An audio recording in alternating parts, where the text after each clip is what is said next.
Hello, all you wonderful creatures out there.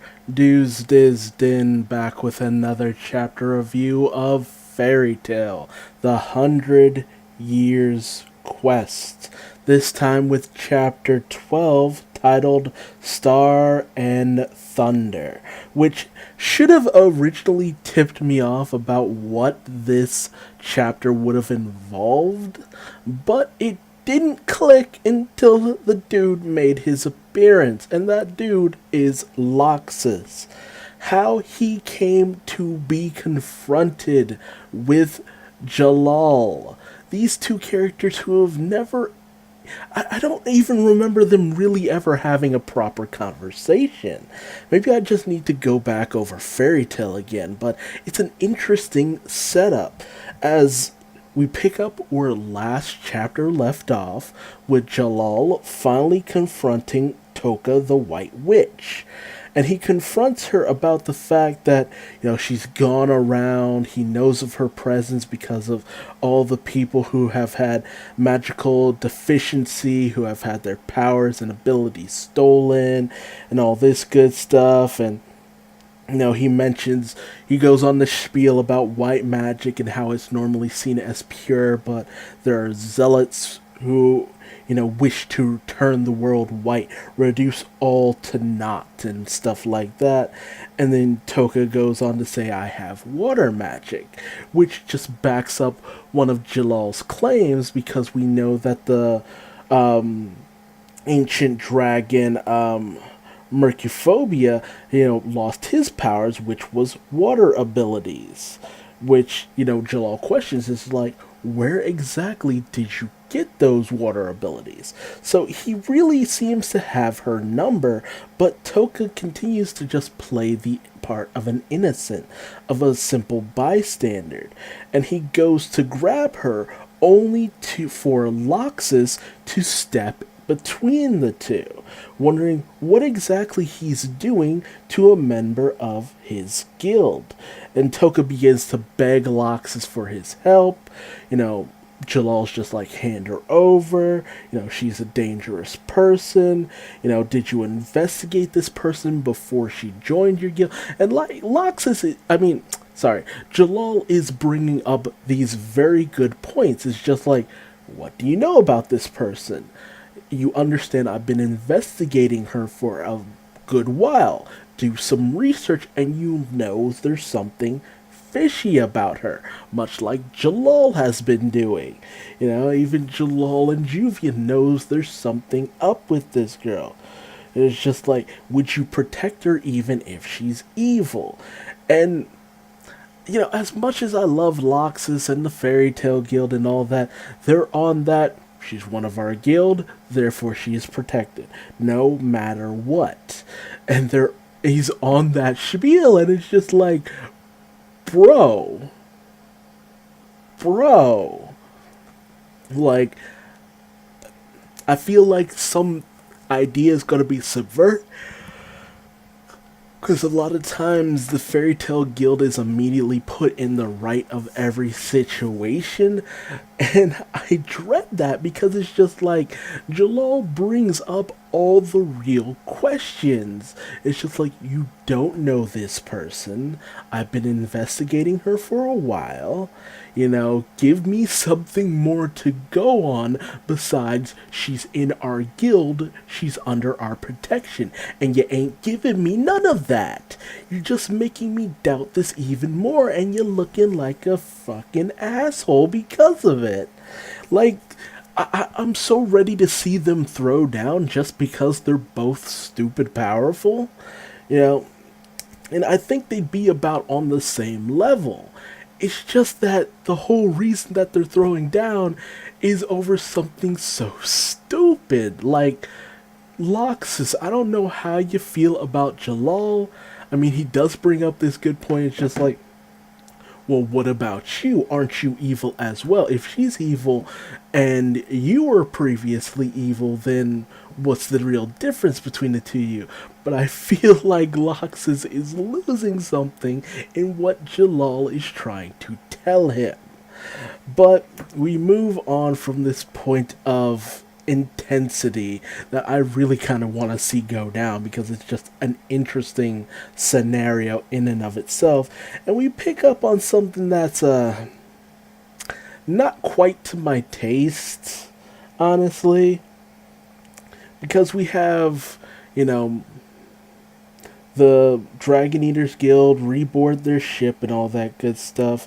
You know, they're ready to depart and set out, and we find out that Kyrie has taken Natsu, Wendy, and Ezra in particular, hostage because she enjoys, tormenting Ezra, keeping her as a pet, And I'm kind of on the same page with Mad Mori here, where he's just like, it's poor taste, troubling, very disgusting way she's doing. Matt Mori, why are you hanging out with these people? They're obviously not good people, and you seem to be an okay guy. So I'm just like, why are you hanging out with these guys? I get it if you eat dragons as well, and that's your whole thing. But Matt Mori seems to be a genuinely chill dude, and I'm just like, he's the Android 16 of this group. And, I say that, but Scully and Raider and Kyrie have just no real charm to themselves. Like, now that we've really gotten to know him, it's just like, Scully and Raider just seems like generic bad guy of the fairy tale arc of the week. And Kyrie's, typical sadistic bitch who shows up and eventually gets her ass handed to her by Ezra by the end of the story arc. And I'm so bummed out because of this, because I'm more interested in the story with Jalal and Loxus, who are the title characters of this chapter, Star and Thunder. They're the Star and the Thunder. One uses celestial star magic or something, and the other uses lightning. It's just like, come on. But no, we have Kyrie being a biatch, messing with Ezra, having her beg and scrape and grovel, and then they go down into the hole where they've tied up Natsu and Wendy because, they have dragon energy within them, and, I don't know, these guys think they're gonna get some use out of that, and, naturally, Natsu and Wendy are incapacitated because it's just like, they're on a ship, motion sickness, they're just out. And, Urza starts begging, and Natsu and Wendy are just like, no, Urza, are you really being taken down by something like this? And blah, blah, blah. And, like, I would feel a greater sense of desperation or intensity or, feel more towards this, but I don't really, because it feels like we're going through a lot of the same motions we normally go through. Or it's just like our main cast get their butts handed to them the first time they face an opponent, only for them to come back, with a little extra help, with a little more going for them, managing to somehow take down the guys who beat them so readily before. It's a fairy tale cycle in a nutshell. And we cut from that to Lucy in a boat, just rowing her way to try to catch up with the Dragon Eaters Guild. We cut back to a memory where basically she pretty much got kicked out by Caramilla. And, because she was kind of devastated. She felt that, the Fairy Tale Guild kind of brought everything on them, but, the Diablos Guild or whatever, they were going to do this thing regardless. They were going to come in and wreck, Mercuphobia shit regardless. They were just going to come in and just, run roughshod over them regardless. So it's just like, it's not their fault. Not to mention they tried to help you out on top of that. So it's just like, and Kyrie was already in your town, so something was going to go down at some point. But Carmilla is not having any of it, gives Lucy a boat just to get her right the hell out, you know, and Carla and Happy had gone searching off. They come back, alerting Lucy to a nearby boat, and as it gets closer, they go on the defensive, only for Gray, who has been shrunken down, to be thrown over to Lucy by the occupant of the boat. And we come to find out that this person who saved Gray from being dissolved into ash, like, he was deep, there was a fight out in the middle of the ocean. What are the probabilities of this person showing up? Like, what? That's some bull, but whatever. Luckily it is awesome waifu of the very last story arc of Fairy Tale Brandish Mew, which, Greek letter Mew, and, she Lucy's eternal rival slash close friend who very much seems to have some kind of crush on Lucy nowadays. It's just weird that she would have just been hanging out in the middle of the ocean like this. Like, something about her showing up just feels too well timed. Like, out in the middle of the ocean just chilling, like, Brandish, what you doing? What you doing, lady? She's just chilling on this boat like Mihawk from One Piece that just has a chair, a umbrella, and a drink, and she's just out there chilling, looking gorgeous. Like, girl, I ain't mad at you, do your thing, but what the fuck are you doing out here? But that's where the chapter ends.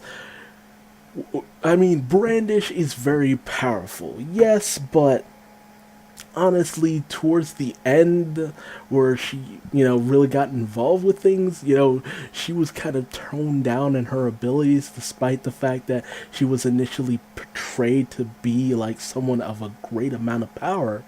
But I don't remember her doing too much towards like the end when she defected and sided with Lucy and all this good stuff. She got friend no jutsu'd and got brought over to their side. Lucy and Toka have this close relationship because her mother used to work for Lucy's mother.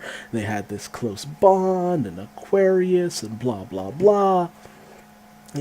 It's good to see Brandish here because she has a good amount of power and can help Lucy out, but it's just like what of all people who would show up in all of this. But it's one of those things where it's just like the enemy of last arc comes in and becomes an ally of this arc. It makes sense, but it raises so many questions. And like, is this just gonna be the standard fairy tale fare? It's just like, oh, we lost, we were defeated and humiliated, and then grand comeback, BS power up that allows Natsu to take down the main villain, and done, it's over, we're taken down. Because it's just like, we've only met 3 of these people. It's just like, it can't just be the 3 of them, can it? Because they call themselves a guild, the Diablos Guild, so it's just like, it's got to be more than just the 3 of them out there. So like, is Scullion Raider like the final boss? Are we gonna see more from him?